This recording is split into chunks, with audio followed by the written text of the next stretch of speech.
오늘은 역대하 10장 말씀입니다.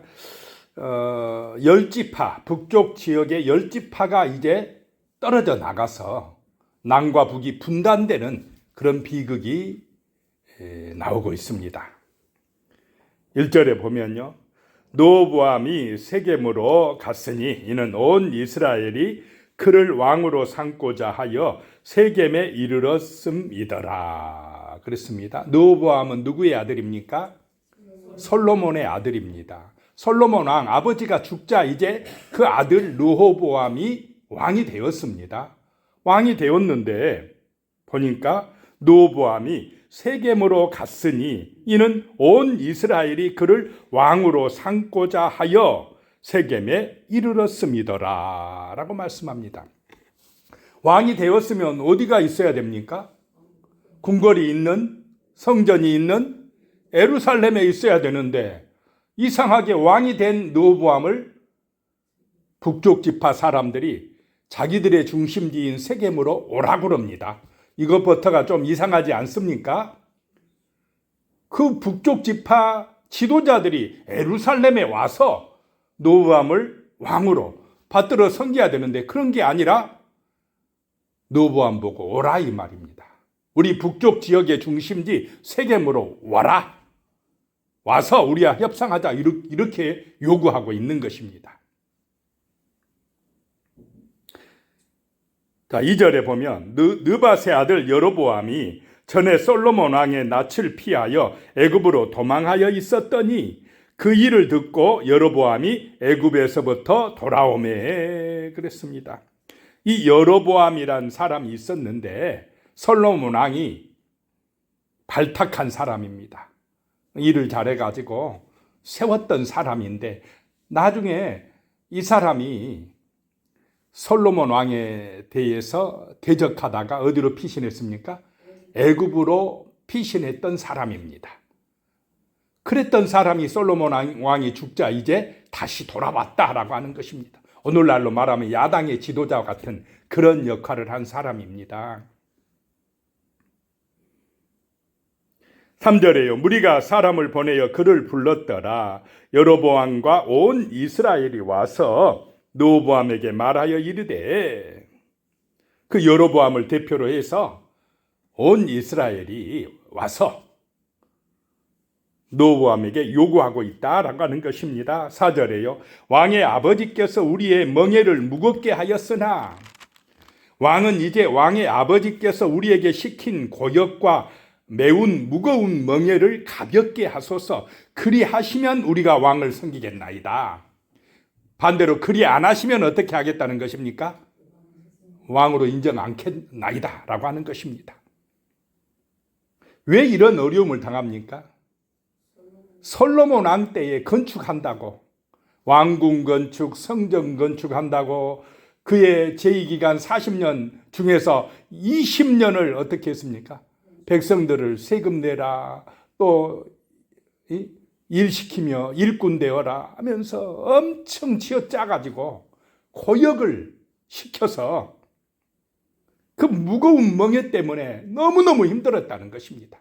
그러니 왕이시여 당신의 아버지처럼 그렇게 우리 백성들 힘들게 하지 말고 그 멍에를 가볍게 해주세요. 그러면 우리가 왕으로 인정하겠나이다 라고 하는 것입니다. 5절에 보면요, 르호보암이 그들에게 대답하되 3일 후에 다시 내게로 오라 하매 백성이 가니라. 3일 후에 오라, 그거는 잘했어요.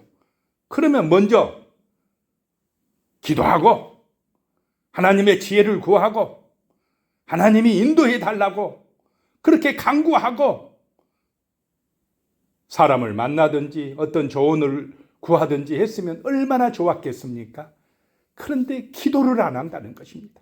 신앙이 없다라고 하는 것이 문제입니다.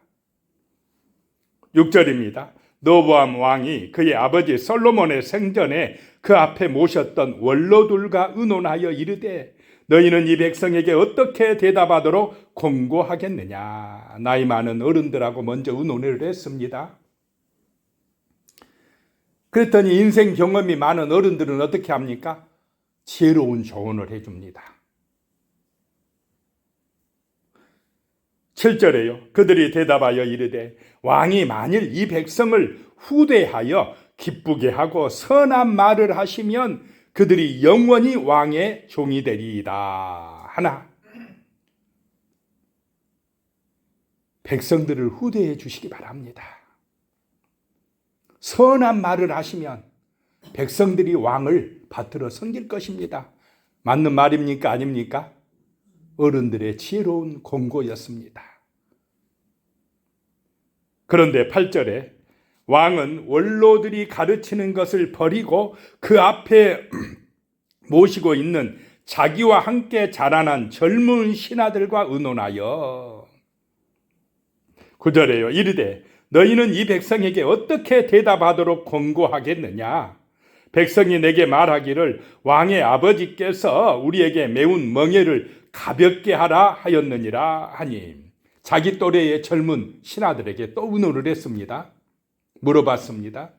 그랬더니 그 젊은 신하들은 10절에 함께 자라난 젊은 신하들이 왕께 말하여 이르되 이 백성들이 왕께 아뢰기를 왕의 아버지께서 우리의 멍에를 무겁게 하였으나 왕은 우리를 위하여 가볍게 하라 하였은즉 왕은 대답하시기를 내 새끼손가락이 내 아버지의 허리보다 굵으니.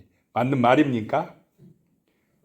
허풍쟁이들입니다. 어떻게 자기 새끼손가락이, 아들의 새끼손가락이 아버지 허리보다 굵겠습니까?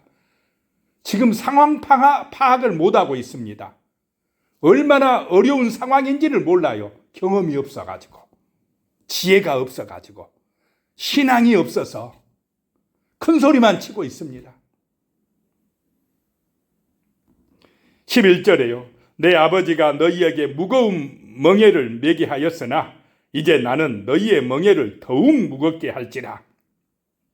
내 아버지는 가죽 채찍으로 너희를 치셨으나 나는 정갈 채찍으로 하리라 하소서 하더라. 그 젊은 세대가 문제는 뭐냐? 풍요로운 세대라는 것입니다. 믿음이 없는 사람들이었다라고 하는 것입니다. 또 지혜도 없고 경험도 없습니다. 그래서 이렇게 어리석은 조언을 해주는데 왕이 분별력이 있습니까? 분별력이 없습니다. 지혜롭지 못하다라고 하는 것입니다.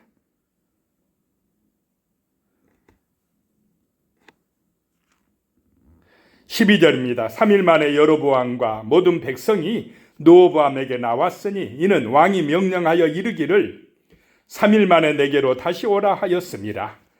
13절에 왕이 포악한 말로 대답할세 르호보암이 원로들의 가르침을 버리고 14절에 젊은 신하들의 가르침을 따라 그들에게 말하여 이르되 내 아버지는 너희의 멍에를 무겁게 하였으나 나는 더 무겁게 할지라.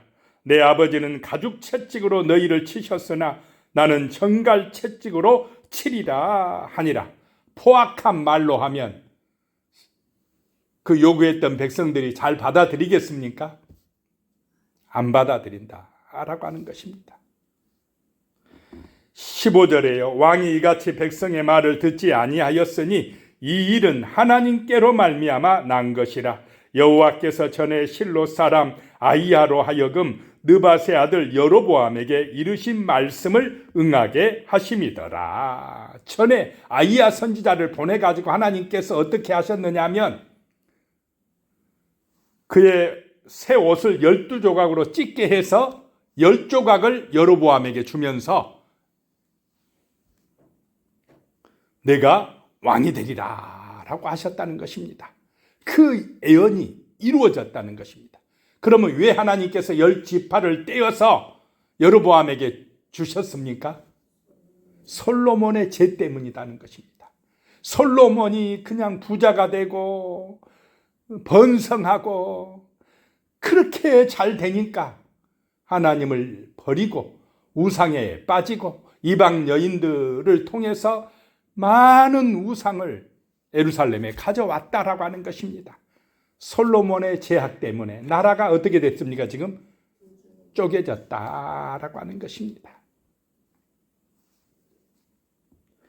16절에요. 온 이스라엘은 왕이 자기들의 말을 듣지 아니함을 보고 왕에게 대답하여 이르되 우리가 다윗과 무슨 관계가 있느냐? 이새의 아들에게서 받을 유산이 없도다. 이스라엘아 각각 너희의 장막으로 돌아가라. 다윗이여 이제 너는 내 집이나 돌보라 하고 온 이스라엘이 그들의 장막으로 돌아가니라. 어리석은 왕, 분별력이 없는 왕 때문에 10지파가 어떻게 됩니까? 떨어져 나가고 2지파밖에 남지 않습니다. 나라가 완전히 쭈그러들었습니까? 안 쭈그러들었습니까? 쭈그러들었어요. 남과 북이 분단되고 말았습니다. 이 판단 하나 잘못하니까, 기도하지 않고 하니까, 어리석으니까 나라가 이 꼴로 어려워졌다라고 하는 것입니다. 17절에요. 그러나 유다 성읍들에 사는 이스라엘 자손들에게는 르호보암이 그들의 왕이 되었더라. 그래도 하나님이 2지파는 어떻게 합니까?